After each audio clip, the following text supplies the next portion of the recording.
émissions préférées, elles sont toutes sur Radio Grand Lac. Focus IA. Coralie décrypte l'intelligence artificielle pour les entreprises sur Radio Grand Lac.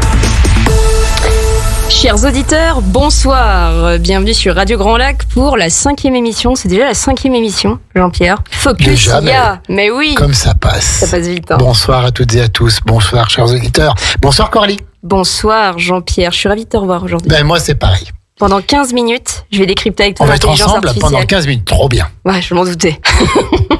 Allez, avec vous pendant 15 minutes, je vais décrypter l'intelligence artificielle, ses actualités et vous donner mes meilleurs conseils. Je vais juste faire un petit rappel sur la précédente émission qui a eu lieu le 12 septembre où je vous proposais un guide en 5 étapes pour déployer l'intelligence artificielle dans votre entreprise de manière éthique et efficace. Vous pourrez la retrouver bien sûr sur la chaîne YouTube de Radio Grand Lac. Donc Jean-Pierre, est-ce que tu sais de quoi on va parler aujourd'hui ? Eh ben non, mais je t'attends pour avoir le comme quoi, t'as joli vraiment programme. Pas révisé quoi. Ah mais j'arrive comme ça, moi tu sais, je suis le cancre. Alors, on va parler de création de vidéos par l'intelligence artificielle. Ça a été une grosse demande de la part de nos clients. Donc, c'est vrai que c'était une émission qui me tenait plutôt à cœur. Et bien sûr, je vous donnerai 2 actualités bonus qui va forcément vous intéresser. Restez bien jusqu'à la fin. Générateur par IA, ça parle forcément à Jean-Pierre, mais je vais décrire quand même un petit peu ce que c'est.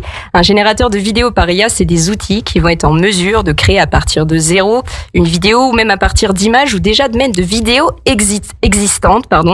Ils peuvent aussi éditer et personnaliser automatiquement des vidéos. Donc c'est quand même assez bluffant en termes de capacité. Donc c'est forcément une technologie qui fonctionne avec une combinaison de plusieurs technologies. Alors je vais rentrer un peu dans le technique et là je vois que Jean-Pierre m'a perdu. Non, je suis là. Non, okay. je suis là, je t'écoute. Apprentissage automatique. Ouh là là.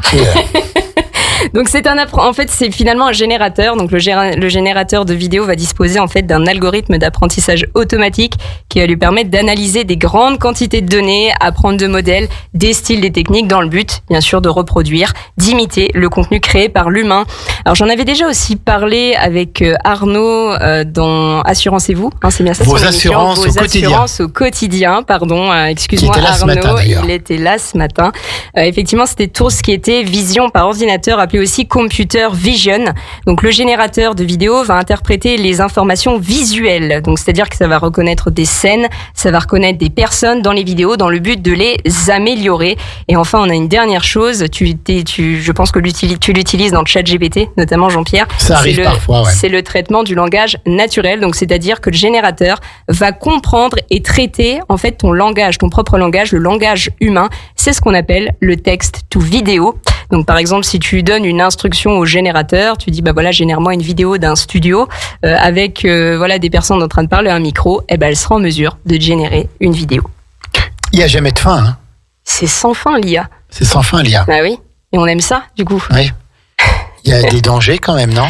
Il y a des dangers, mais ça, je vais plutôt les expliquer. Alors, danger, j'aime pas trop ce terme danger, c'est plus les enjeux, derrière des enjeux. Oui, parce qu'une fois qu'on les connaît, finalement, on se rend compte que l'IA est assez bluffante et vraiment un gain de productivité pour toutes les entreprises.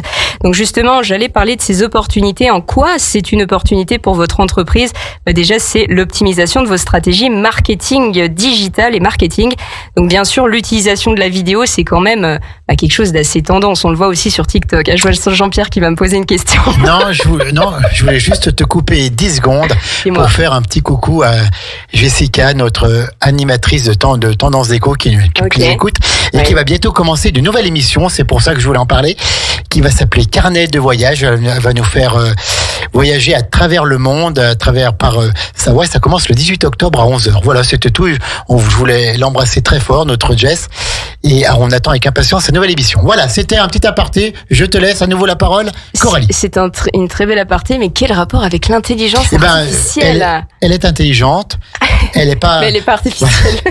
Elle n'est pas artificielle. Donc voilà. Donc, merci beaucoup pour cette. Parce que j'ai un petit message en direct. Non, mais c'est très bien. Merci beaucoup, en tout cas, Jean-Pierre. Donc, j'en étais à les opportunités pour votre entreprise. Donc, tout ce qui est optimisation des stratégies marketing digital. Pour rappel, on est en train de parler de génération de vidéos par intelligence artificielle.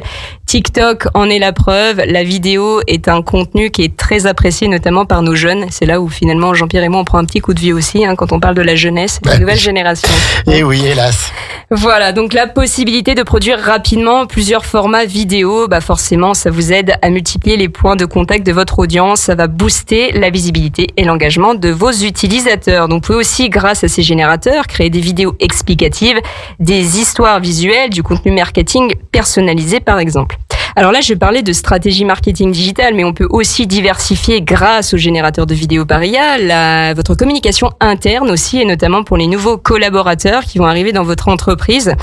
Cette génération de vidéos par IA, elle est assez intéressante puisque certains de nos clients utilisent ces types d'outils pour faire des vidéos de présentation de l'entreprise ou des formations sur les produits ou encore pour présenter des projets ou des événements internes comme des tournois sportifs. Ça permet aussi d'engager vos propres collaborateurs en interne. C'est assez intéressant.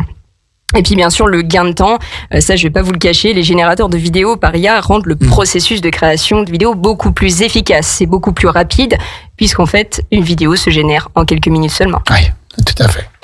Donc c'est assez bluffant pour toi ? Ah oui, non, mais tout à fait. Pour avoir utilisé ChatGPT une fois, j'ai été bluffé, quoi. Oui. Alors ChatGPT, je vais en reparler un petit peu tout à l'heure, puisque là, à l'heure actuelle des choses, il n'est pas encore en mesure de nous créer de la vidéo. Je vais vous parler de Sora un petit peu plus tard. Tu connais quelques générateurs de vidéos par IA, Jean-Pierre ? Non. Parce que je vais faire une petite liste qui va forcément intéresser nos auditeurs. Je t'écoute pour connaître tout ça. Alors, le premier qui est plutôt célèbre pour ceux qui ne sont pas novices dans l'intelligence artificielle, c'est Runway.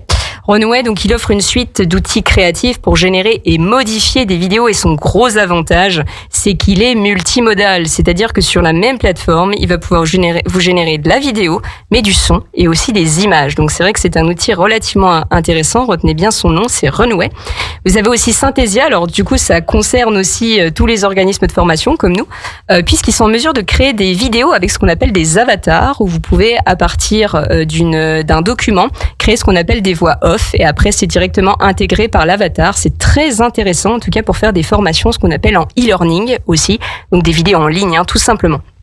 Alors vous en avez un autre que j'ai testé, que je n'ai pas forcément approuvé, c'est Dream Machine. Donc c'est à partir d'un texte ou d'une image, il va vous générer une vidéo courte en quelques secondes. C'est idéal pour compléter une vidéo déjà existante s'il vous manque un élément dans une vidéo qu'on appelle communément un rush. Merci Jean-Pierre. Je vous en prie. Non mais je suis là. Et effectivement, vous avez deux autres projets en développement. Alors, celui d'OpenAI, donc tu as cité ChatGPT tout à l'heure. J'en avais parlé dans mes dernières émissions. Ça devait être la première émission. C'est Sora. Je ne sais pas si tu t'en rappelles. Bon, c'est un projet en développement par OpenAI. Sora va permettre en fait de générer des vidéos courtes ultra réalistes. Il devrait sortir en 2024. On n'a pas plus d'informations là-dessus. Et enfin, de toute façon, tout le monde utilise Facebook, Instagram et WhatsApp. Donc la technologie Meta, le groupe Meta, ça te parle ? Oui, tout à fait, bien sûr. Meta Business. Meta Business, et eux ils ont créé Movigen, donc qui est un générateur de vidéos à partir de texte et qui permet d'intégrer des sons. La problématique, c'est qu'il est actuellement en phase de test et finalement ça va faire bénéficier uniquement les utilisateurs de Facebook et Instagram. Voilà. Donc j'ai fait un petit point sur les générateurs de vidéos. C'est vrai que tout à l'heure tu me parlais des enjeux éthiques. J'aime pas trop utiliser le terme danger. Et effectivement, il y a des enjeux éthiques, et on va les voir un petit peu ensemble. Il y a effectivement un petit revers de médaille, mais une fois qu'on les connaît, c'est tout bénef, en tout cas pour l'entreprise. Donc ces technologies, elles posent plusieurs questionnements pour nos clients. Est-ce que tu sais lesquels ? Parce que finalement, génération de vidéos, c'est... Tu me poses plein de questions, mais non, je n'ai pas la réponse. Mais oui, tu aimes bien me cuisiner, hein ? Cuisiner, j'en sais rien, mais en tout cas, j'aime bien t'interviewer. Je veux savoir si tu me suis, en fait. Mais je te suis, mais tu as tendance à me précéder beaucoup. Donc voilà, je cours après, là. Là, tu cours après. Du coup, je vais intervenir là-dessus, en tout cas. Donc, les enjeux éthiques. Donc, c'est d'abord la propriété intellectuelle. Oui, aujourd'hui, quand tu génères une vidéo par IA, finalement, est-ce qu'elle t'appartient ? Oui, c'est une bonne question. C'est une excellente question. Donc, on a effectivement des flous juridiques par rapport à ça. Est-ce que finalement, quand on génère une vidéo avec l'IA, est-ce que ça appartient à l'entreprise? Est-ce que ça appartient à la plateforme de génération? Sachant que l'intelligence artificielle ne peut pas avoir la qualité des droits d'auteur. Donc, c'est vrai que là-dessus, je vous invite à faire une seule chose. C'est quand vous générez une vidéo par l'IA, et une image d'ailleurs, n'oubliez pas la mention générée par l'IA. Donc, on a aussi un enjeu lié à la confidentialité, à la gestion des données. Donc, certaines plateformes vont utiliser des données en ligne pour entraîner leur modèle, bien entendu. Donc, il va vraiment être crucial de vous assurer que les vidéos générées respectent les normes de protection des données qu'on appelle la RGPD et ne violent pas la vie privée. Donc là, c'est pareil, on a quelques questionnements, quelques flous juridiques là-dessus. Est-ce que tu as déjà entendu parler des deepfakes? Un petit peu, oui, tout à fait. Donc ce qu'on appelle aussi les mauvaises informations. Donc là, il va falloir faire attention aussi. Oui. C'est-à-dire que tu n'as pas le droit de faire n'importe quoi, non plus de générer n'importe quoi avec ces outils d'IA-là. Et qu'est-ce qui contrôle ça? Alors, on a une loi de régulation qui est entrée en vigueur et j'ai fait d'ailleurs une émission complète là-dessus, c'est l'IA Act. Maintenant, il nous manque des brides d'informations pour réguler totalement la chose. Je vais juste conseiller en tout cas les entreprises qui vont utiliser ce type d'outils pour éviter en fait les deepfakes, vu que maintenant vous êtes responsable de tout ce que vous allez générer avec l'IA. Comme les outils d'IA deviennent de plus en plus sophistiqués, on le voit, les vidéos deviennent de plus en plus réalistes. Finalement, ça va être essentiel pour vous de faire preuve de transparence et surtout de vérifier aussi ce que vous a produit l'intelligence artificielle. Et encore une fois, je rajoute mon dernier terme, n'oubliez pas la mention générée avec l'IA. Il faut le marquer donc ça partout ou... Quand c'est généré avec l'IA, quand c'est des images et des vidéos, je vous incite à le faire. D'accord. Voilà, même si effectivement il nous manque des brides d'informations, commencez dès maintenant à le faire. Alors, je suis pas non plus pro-écologiste, vous allez me dire, mais on sait aussi que ça a un impact environnemental assez conséquent aussi, ces outils, l'utilisation de ces outils. Oui, forcément, il faut des ressources, notamment en eau, pour faire refroidir les serveurs, par exemple. Donc, forcément, ça nécessite un bon nombre de ressources. Donc, comment vous y préparer? Donc, pour tirer pleinement parti des générateurs de vidéos par IA, je vais vous donner quelques recommandations pratiques. En tout cas, l'idée, ça va être d'établir une stratégie pour choisir l'outil et bien sûr le déployer dans votre entreprise. Donc finalement, posez-vous bien la question, quels vont être les usages de ces générateurs de vidéos par IA?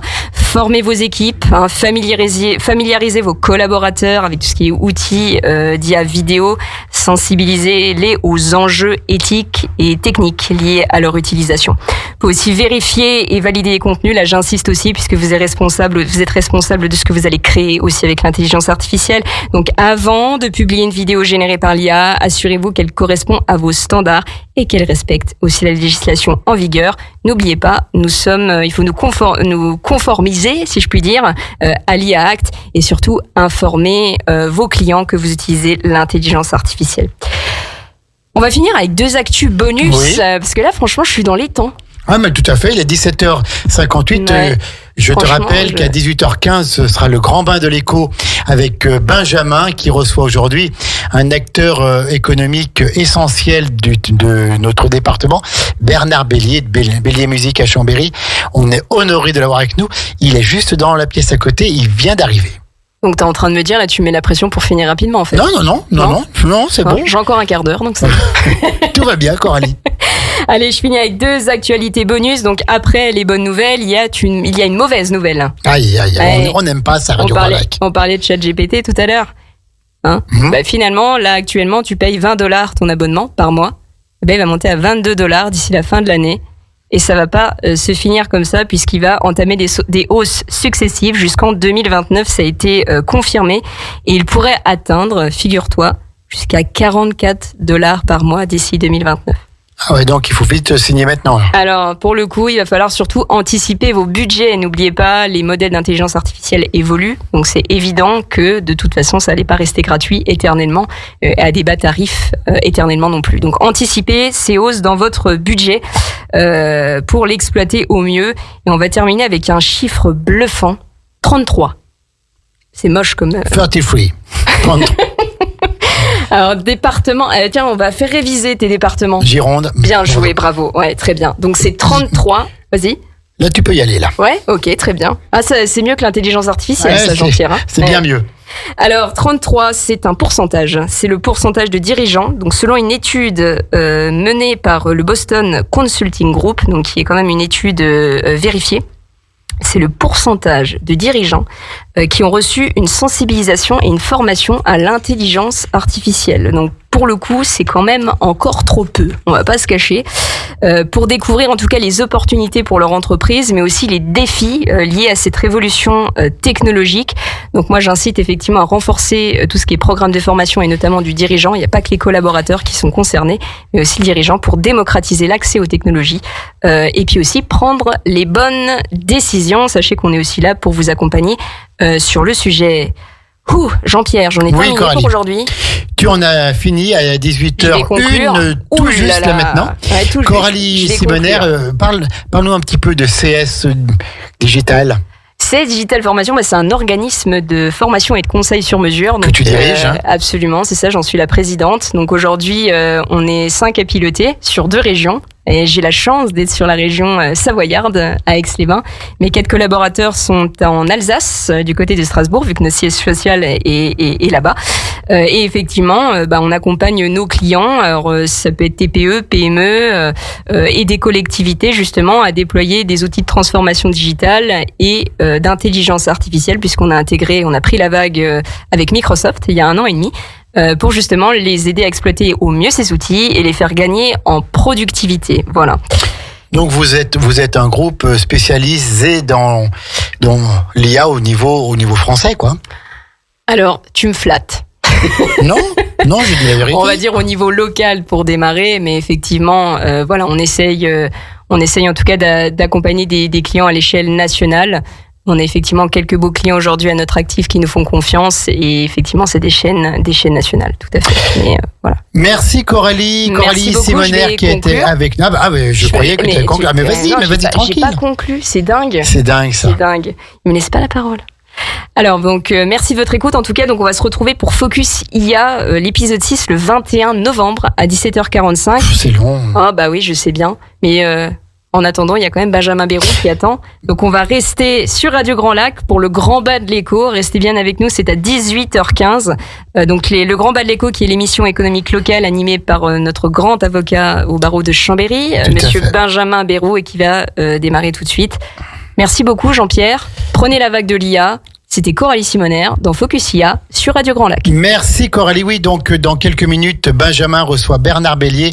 On le répète une fois, un entrepreneur chambérien très connu et qui est aussi administrateur de la foire de Savoie, de Savoie Expo. Et on a beaucoup de plaisir et d'honneur à l'avoir dans nos studios à Radio Grand Lac en direct dans quelques minutes avec Benjamin.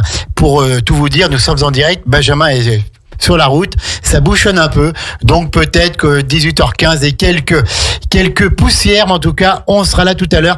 Merci Coralie. Merci Jean-Pierre, toujours un plaisir. Radio Grand Lac, 92.1, le grand bain de la vie locale.